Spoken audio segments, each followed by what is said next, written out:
하나님께서 우리에게 주시는 말씀은 시편 139편이 되겠습니다. 시편 139편 1절에서부터 마지막 24절을 보겠습니다.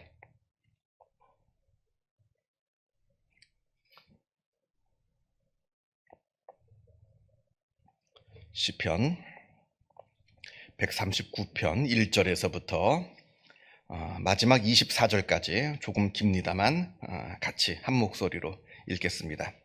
여호와여, 주께서 나를 살펴보셨으므로 나를 아시나이다. 주께서 내가 앉고 일어섬을 아시고 멀리서도 나의 생각을 밝히 아시오며 나의 모든 길과 내가 눕는 것을 살펴보셨으므로 나의 모든 행위를 익히 아시오니 여호와여, 내 혀의 말을 알지 못하시는 것이 하나도 없으시나이다. 주께서 나의 앞뒤를 둘러싸시고 내게 안수하셨나이다. 이 지식이 내게 너무 기이하니 높아서 내가 능히 미치지 못하겠나이다.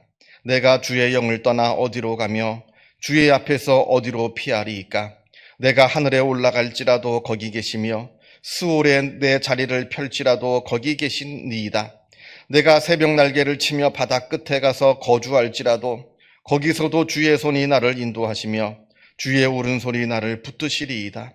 내가 혹시 말하기를 흑암이 반드시 나를 덮고 나를 두른 빛은 밤이 되리라 할지라도 주에게서는 흑암이 숨기지 못하며 밤이 낮과 같이 비추나니 주에게는 흑암과 빛이 같음이니이다. 주께서 내 내장을 지으시며 나의 모태에서 나를 만드셨나이다. 내가 주께 감사하오문 나를 지으심이 심히 기묘하심이라. 주께서 하시는 일이 기이함을 내 영혼이 잘 아나이다.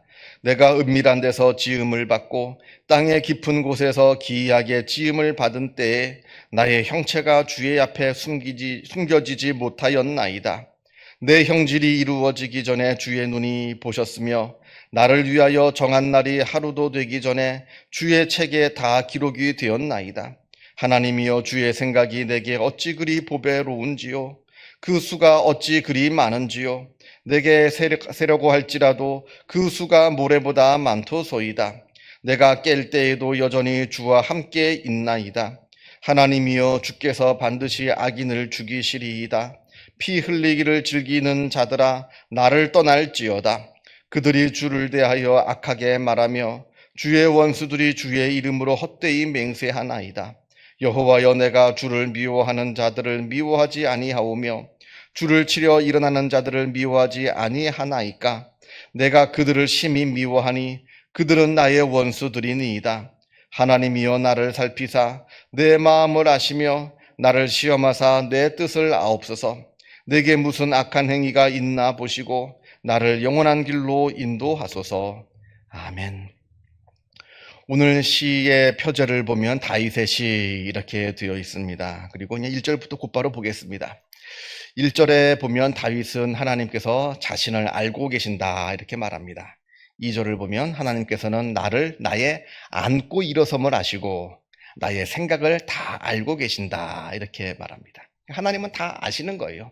내가 뭘 하는지, 또 내가 하는 행동만 아시는 것이 아니라 내 마음 깊숙이 숨겨져 있는 내 마음도 하나님께서는 다 알고 계시는 분이십니다. 이렇게 다윗이 노래를 합니다. 3절과 4절도 마찬가지 내용인데요.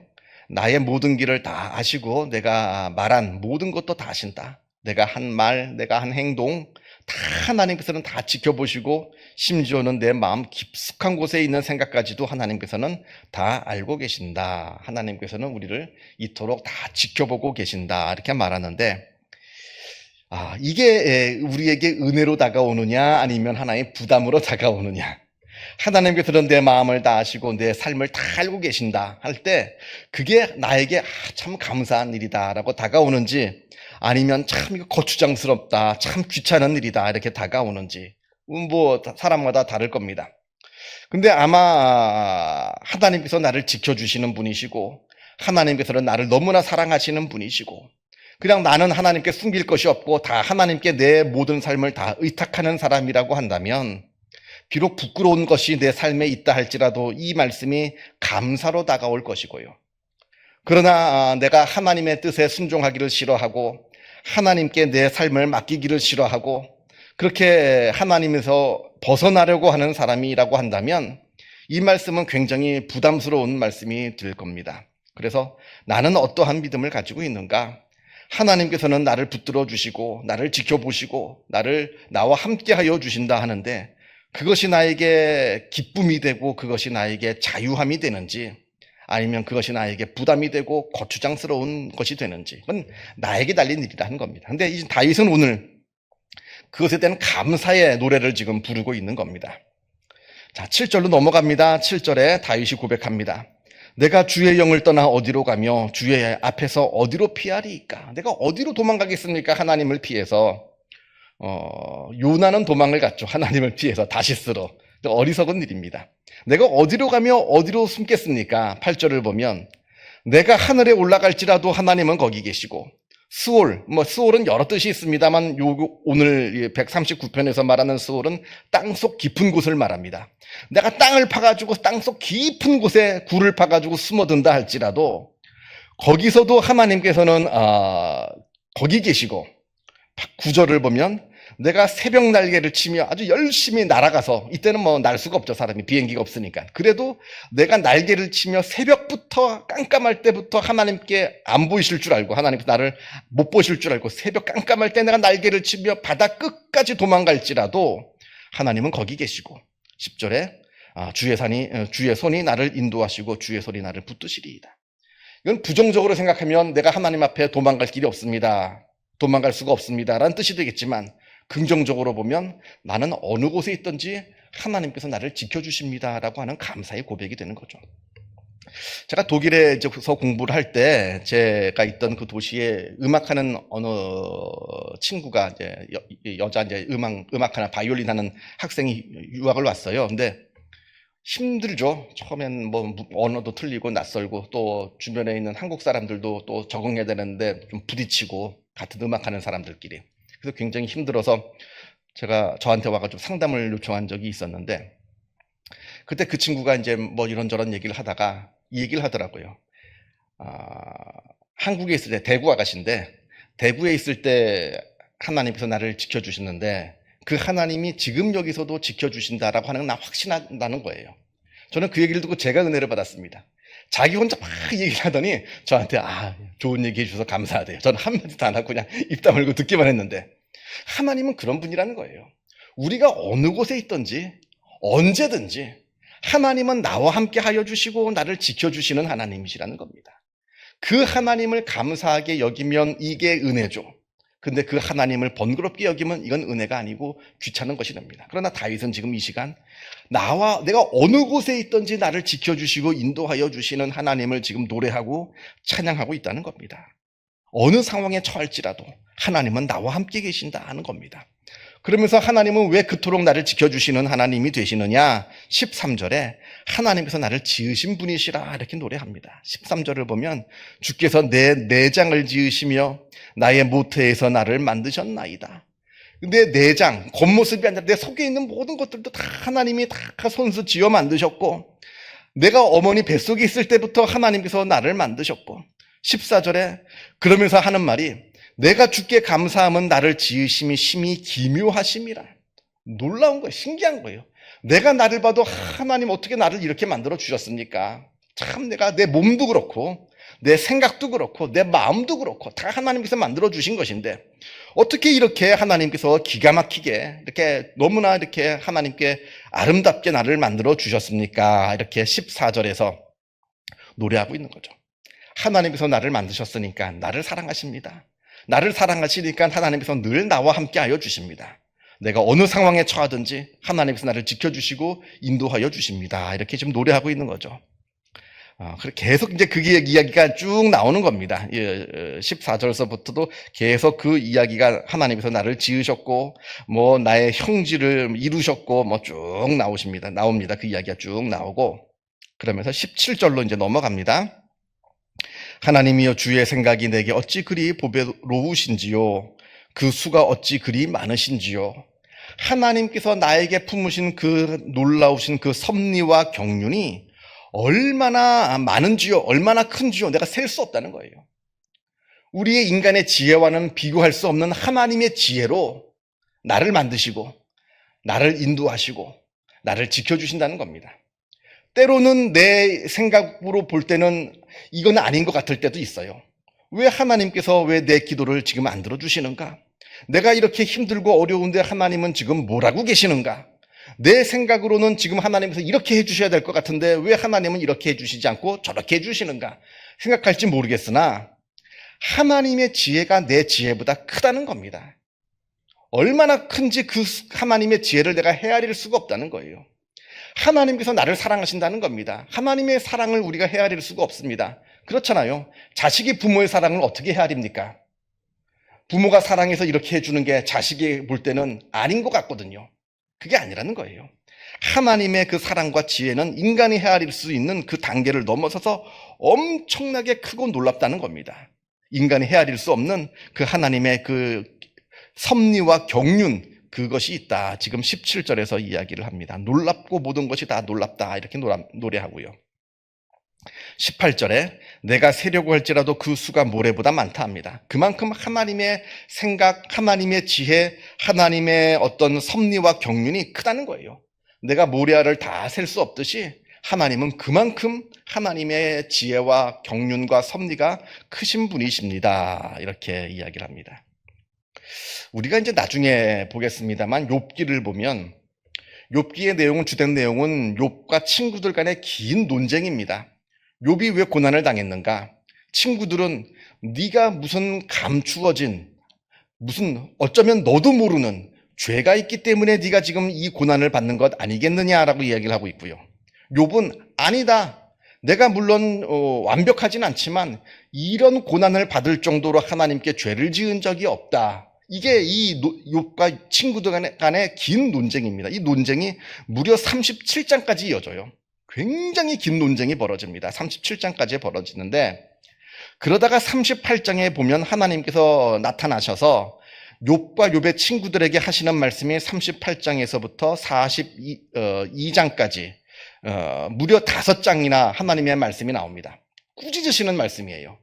나타나셔서 욥하고 욥의 친구들한테 너희들이 참으로 무지한 말을 하는구나, 무식한 말을 하는구나, 야단을 치시면서 쭉 38장부터 42장까지 5장이나 쭉 하나님의 말씀이 완전히 그냥 몰아치시거든요. 그냥 폭풍우가 몰아치듯이 그냥 몰아치시는데 그 하나님께서 하시는 말씀의 그 주제는 뭐냐면 너희들이 내 뜻을 어떻게 알 수 있느냐는 거예요.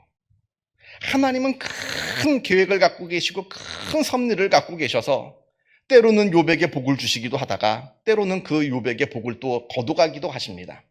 근데 그거는 하나님이 변덕스러워서 그런 것이 아니라 하나님께서 이루시고자 하시는 큰 뜻을 이루기 위해서 가는 하나의 과정이에요. 마치 물이 시냇물부터 시작해가지고 바다로 흘러가는 동안에 때로는 막히기도 하고 때로는 역류하는 것 같기도 하고 때로는 머물러 있는 것 같기도 하고 그럽니다.